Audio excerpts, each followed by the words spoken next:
Read it. Read it. Read it. Read it. Read it.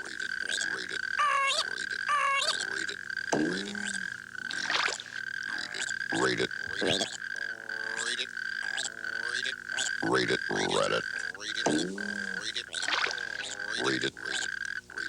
Read it. Wrote it. Read it. I have two books for you today. One about a bag full of money, and one about a lucky stone. One brings trouble, and the other brings good fortune. This is the first book, and it's about a bag full of money. Who's in Charge of Lincoln? By Dale Fife. Now, what would you do if some crook ran up to you and handed you a bag full of money like this? Well, you'd probably be afraid to keep it and spend it because, well, you'd know it's stolen. You'd probably try to give it to some grown-up who would know what to do with it. And Lincoln tried all that, but he couldn't get the grown-ups to listen to him. His father was out of town, his mother was in the hospital, and his older sister was on her way to Washington, D.C. with a school group. Lincoln crossed the street. He walked past the Savings and Loan Bank on the corner, past the delicatessen and the laundromat. He stopped in front of the grocery store and leaned against the window. He felt so free he thought he could fly. He was an eagle soaring high as a jet. He pumped his arms up and down, and the wind and clouds brushed his face. At that moment, a man, with his coat collar turned up and his hat brim turned down, came hurrying down the street.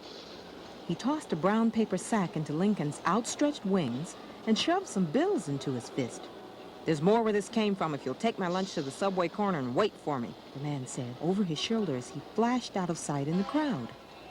Lincoln clutched the bag and looked at the money. The man had given him 3 $5 bills. Zowie! Lincoln took off like a fire engine. Behind him, he heard a clatter of bells. When he was halfway down the street, a police car screamed by. At the subway stairs, Lincoln waited and waited. After a while, Officer Roberts arrived, all business and no nonsense, the way he was when he had no time for jokes. "What are you hanging around for, son?" he asked. "I'm waiting for a man to pick up his lunch," Lincoln said, holding up the sack. "Well, it's way past lunchtime," Officer Roberts said. "Now, you get along home." Pop was a stickler about doing exactly as Officer Roberts said, so Lincoln went home. He let himself into the house, walked to the kitchen, and plunked the sack down on the table. It began to split. Before his eyes, bundles of greenbacks spilled on the table. Was he dreaming? Lincoln closed his eyes, then opened them slowly. He was surrounded by money. He took 3 steps forward, then 3 steps sideways, and looked again. It was still money. Zowie! What would Officer Roberts say about this? Quickly, he emptied his book bag and stuffed the money, torn sack and all, into it. Then he highballed it out of the house. At the subway corner, Officer Roberts was untangling traffic. Lincoln held up the bag. "It's filled with money!" he cried. Officer Roberts was having troubles. He blew his whistle at a lady jaywalker, and at the same time, he was trying to stop a dogfight. A police car whined down the street and stopped right next to him. "Officer Roberts!" Lincoln cried. "Officer Roberts!" Officer Roberts waved Lincoln away. "Now see here, young man, I'm too busy to listen to your yarns today. Away with you, and don't you dare let me catch you back here again." Well, money belonged in a bank. Lincoln knew that. It must be almost closing time. He raced down the street and around the corner. A guard was just pulling the doors closed. Lincoln held up the bag. "It's money!" The guard shrugged, pointed to the closing time on the window, and pulled down the shade. Lincoln stopped to think. What should he do now? If he took the money to Aunt Charlotte's, she'd probably faint. Still, he couldn't just walk around with it, waiting for Uncle Jay to get home from work. Now, if only Sarah were here. He was used to her being in charge when Pop and Mom were not at home. She was bossy, but she did know the right thing to do. But Sarah was on her way to Washington. No, she wasn't. Not yet. Her train wasn't to leave until sometime after school was out. If he rushed to the station, he'd probably be just in time to see her. As he made a dash for the subway stairs, Lincoln saw that Officer Roberts was busier than ever. He was talking with two policemen now. They pointed this way and that. They shook their heads. They wrote things down. Lincoln knew about subways. Often on Sundays after church, Pop took the family to places like the United Nations or Rockefeller Center. Always, he gave the children the money to pay the fares. It was more fun that way. So Lincoln knew how to get places. He went to the change booth, and with one of the $5 bills, he bought some tokens, then dropped one into the turnstile and swung aboard the subway. The Washington train was being called when Lincoln burst into the station. He rushed this way and that, skidding over the floor, looking for Sarah. He remembered that she was wearing a blue dress this morning, so he chased after every blue dress in sight. But Sarah just wasn't around anywhere. Well, he thought, it was just like her to have been the very first one to board the train. Over the loudspeaker, now he heard the last call for the Washington train. He swirled through the line, headed for the gate, peering up into faces. He was carried along by the crowd right through the gate, and for goodness sakes, there was the train. He sprinted onto the last car and rushed from coach to coach looking for Sarah. He reached the very last one, a real old-timer. But Sarah wasn't an old-timer either. Come to think about it, Lincoln hadn't seen any sign of a high school group on the train.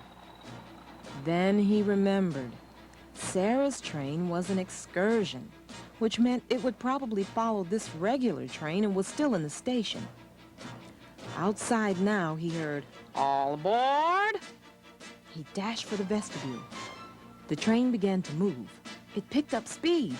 He stood there with his heart pounding and his skin crawling, while New York vanished. Now you see how one problem leads to another. Lincoln's day started out pretty ordinary, like any other day. Now he finds himself on a moving train with thousands of stolen dollars and nobody to explain it to. Now I mentioned that our other story was about a lucky stone, just like this, shiny black, with what looks like the letter A carved in. And this stone is in this book, The Lucky Stone by Lucille Clifton. She tells about Mrs. Elsie Pickens and her great-granddaughter, Sweet Tea. Through a series of stories, Sweet Tea's great-grandmother explains how the lucky stone has brought good fortune to the family ever since she got it as a little girl. Here's one of her stories. Mrs. Elsie F. Pickens was rocking slowly on the porch one afternoon when her great-granddaughter brought her a big bunch of dogwood blooms. And that was the beginning of that story. Ah, now, that dogwood reminds me of the day I met your great-granddaddy, Mr. Pickens, Sweet Tea. It was just about this time, spring of the year, and me and my best friend, Ovella Wilson, who is now gone, was going to join the Silas Green. Used to be a kind of show, went all through the South. Called it the Silas Green Show. Something like a circus. Me and Ovella wanted to join that thing and see the world.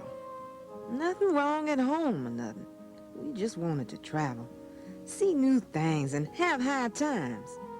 Didn't say nothing to nobody but one another. Just up and decided to do it. Well, this day, we plaited our hair and put a dress and some things in a croaker sack, started out to the show. Spring day, like this. We got there after a good little walk, and it was the world, baby. Such music and wonders as we never had seen. They had everything there. Well, it seemed like it. Me and Ovella thought we'd walk around for a while and see the show before going to the office to sign up and join.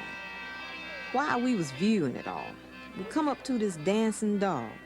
Cutest one thing in the world, next to you, Sweet Tea. Dipping and moving and head bound to that music. Had a little ruffless skirt on herself and up on two back legs, twisting and moving to the music. Dancing, dancing, dancing, till people started throwing pennies out of their pockets. Me and Ovella was caught up too and laughing so. She took a penny out of her pocket and threw it on the ground where that dog was dancing. And I took 2 pennies and threw them both. Music was fast and fast, and that dog was turning and turning. Ovella reached in her sack and threw out a little pin she won from never being late at Sunday school. And me, laughing, all excited, reached in my bag and threw out my lucky stone. Well, I knew right off what I had done. Soon as it left my hand, seemed like I reached back out for it to take it back. But the stone was gone from my hand, and Lord, it hit that dancing dog right on his nose. Well, he lit out after me, poor thing. He lit out after me, and I flew. Round and round the Silas Green we run. Through every place me and Ovella had walked before, but now that dancing dog was a running dog, and all the people was laughing at the new show, which was us. I felt myself slowing down after a while, and I thought I'd turn around a little bit, see how much gain that cute little dog was making on me. When I did, I got such a surprise. Right behind me was the dancing dog, and right behind him was the finest, fast-running hero in the bottoms of Virginia. And that was Mr. Pickens when he was still a boy. He had a length of twine in his hand, and he was twirling it round in the air, just like the cowboy at the Silas Green, and grinning fit to bust. While I was watching how the sun shined on him, made him look like an angel come to help a poor Santa girl. While he twirled that twine one extra fancy twirl and looped it right round one of the hind legs of that dancing dog and brought him low. I stopped then and walked slow and shy to where he picked up that poor dog to see if he was hurt, cradling him and talking to him soft and sweet. That showed me how kind and gentle he was. And when we walked back to the dancing dog's place in the show, he let the dog loose and helped me to find my stone. I told him how shiny black it was and how it had the letter A scratched on one side. We searched and searched, and at last he spied it. Ovella and me lost heart for shows then, and we walked on home. And a good little way, the one who was gonna be your great-granddaddy was walking on behind, seeing us safe. Us kinda walking slow, him seeing us safe. Yes. Mrs. Pickens' voice trailed off softly, and T noticed she had a little smile on her face. Grandmama, that stone almost got you bit by a dog that time. Wasn't so lucky that time, was it? T's great-grandmother shook her head and laughed out loud.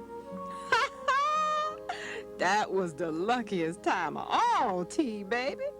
Got me acquainted with Mr. Amos Pickens, and if that ain't luck, what could it be? I like all the stories, but I think my favorite one is how Sweet Tea becomes the owner of the Lucky Stone herself. Go to the library and look for The Lucky Stone by Lucille Clifton. And if you want to find out what Lincoln does with that bag of money, look for Who's in Charge of Lincoln by Dale Fife.